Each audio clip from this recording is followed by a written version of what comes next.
নমস্কাৰ বন্ধু বান্ধৱীসকল, আজি মই আপোনালোকৰ লগত আলোচনা কৰিম দুৰ্গা পূজা চলাকালীন ভুলতো মুখত নিদিব এই দুটা বস্তু। দুখ দৰিদ্ৰতাৰ ৰোগ আৰু গৃহ অশান্তিত ভুগিব পাৰে। গতিকে ইয়াৰ বিষয়ে সবিশেষ জানিবলৈ হলে আহক প্ৰথমে ভিডিঅ'টি আৰম্ভ কৰি লওঁ। বন্ধুসকল, মহালয়া গ'ল, আহিছে দুৰ্গা পূজা আৰু 2-1 দিনৰ পাছতেই আৰম্ভ হ'ব শাৰদীয় দুৰ্গা পূজা। আৰু মা আগমনৰ বাবে প্ৰত্যেক হিন্দুৱে এই দিনটোলৈ বাট চাই ৰয়। এই দুৰ্গা দেৱীৰ আগমনে অশুভ শক্তিসমূহক বিনাশ কৰি শুভ শক্তিৰ আগমন ঘটায়।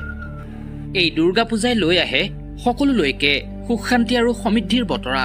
আমি সকলোৱে যিদৰে দুৰ্গা পূজা বা দুৰ্গা মা আগমনৰ বাবে যিদৰে অপেক্ষাৰত থাকোঁ, ঠিক সেইদৰে এই সময়ত আমি এনে কিছু নিয়ম নীতি মানাৰ ক্ষেত্ৰত কোনোৱে আওকাণ কৰি থাকোঁ। এই দুৰ্গা পূজা চলাকালীন খাদ্য খোৱাক লৈ যি বিধি ৰৈছে তাক আমি এই দুৰ্গা পূজাৰ কেইদিনত অৱশ্যেই মানিবলৈ চেষ্টা কৰা উচিত। গতিকে জানো আহক এই দুৰ্গা পূজা চলাকালীন এনে কি বস্তু আছে যাক খোৱাৰ পৰা বিৰত থকা উচিত। বন্ধুসকল, এই খাদ্যই হৈছে এনে এক বস্তু যাক খোৱাৰ পাছত ই চিধা আমাৰ শৰীৰত ভাল আৰু বেয়াৰ প্ৰভাৱ বিস্তাৰ কৰে। যদিহে আমি সঠিক খাদ্য গ্ৰহণ নকৰোঁ তেন্তে তাৰ ফলত গোটেই বছৰ নানান ৰোগ যন্ত্ৰণাত ভুগিব লগা হয় আৰু ডাক্তৰৰ ওচৰত বা ঔষধ পাতিৰ লগত আমাৰ উপাৰ্জনৰ প্ৰচুৰ টকা ব্যয় হৈ যায়। এই ক্ষেত্ৰত খাদ্যক লৈ যি বিধি ৰৈছে এইসমূহক আমি প্ৰত্যেকেই মানি চলাটো উচিত আৰু শাস্ত্ৰসন্মত নিয়ম বিধি মানি তিথি হিচাপে খাদ্য গ্ৰহণ কৰিলে সুস্থ ও নিৰোগী দেহ লাভ কৰা যায়। বন্ধুসকল, এই নৱৰাত্ৰি চলাকালীন বা এই যি সময়, ইয়াক কোৱা হয় শক্তি সংগ্ৰহ কৰা নৱৰাত্ৰি। এই সময়ত দেৱী দুৰ্গাৰ আৰাধনা কৰিলে দেৱী দুৰ্গাই সেই ভক্তৰ প্ৰাৰ্থনা অৱশ্যেই শুনে আৰু সেই ব্যক্তিৰ ও পৰিয়ালৰ ওপৰত তেওঁৰ আশীৰ্বাদ সৰ্বদাই থাকে। সেয়েহে বন্ধুসকল, নৱৰাত্ৰি চলাকালীন যি খাদ্য খোৱাৰ ক্ষেত্ৰত বিধি ৰৈছে ইয়াক অৱশ্যেই মানি চলা উচিত। যদিহে এই নৱৰাত্ৰি 9টা দিনত পালন কৰিব নোৱাৰে তেন্তে সপ্তমী, অষ্টমী, নৱমী ও দশমী এই 4টা দিন মানি চলিবলৈ চেষ্টা কৰিব।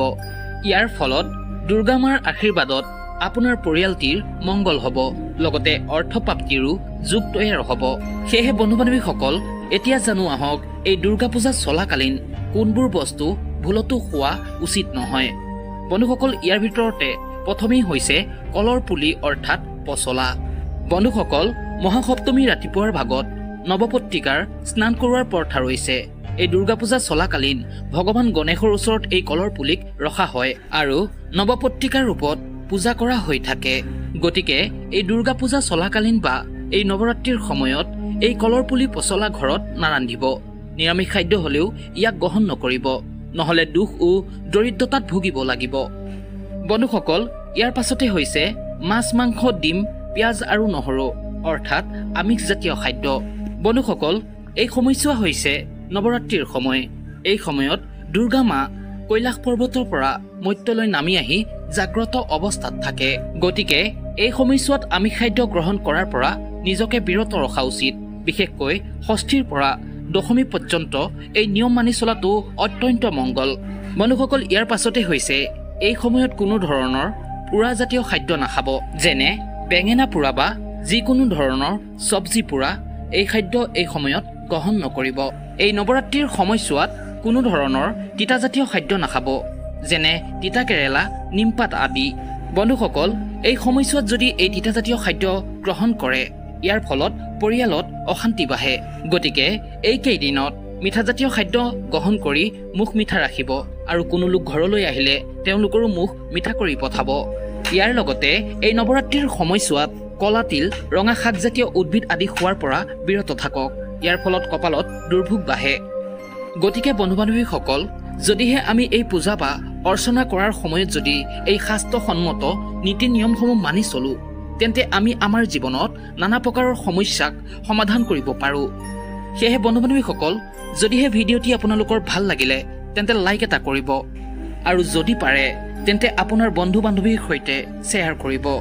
যদিহে আপুনি আপোনাৰ লগতে আপোনাৰ ঘৰখনৰ ওপৰত সৰ্বদাই দেৱী দুৰ্গাৰ বিশেষ কৃপা থকাটো বিচাৰে, যদি আপোনাৰ জীৱনৰ পৰা সকলো দুখ কষ্ট ও সমস্যা দূৰ হৈ সুখ শান্তি আৰু সমৃদ্ধি অহাটো বিচাৰে তেন্তে আপুনি তলত কমেণ্টত লিখি থৈ যাবলৈ নাপাহৰিব, জয় মা দুৰ্গা, জয় মা দুৰ্গতি নাশিনী।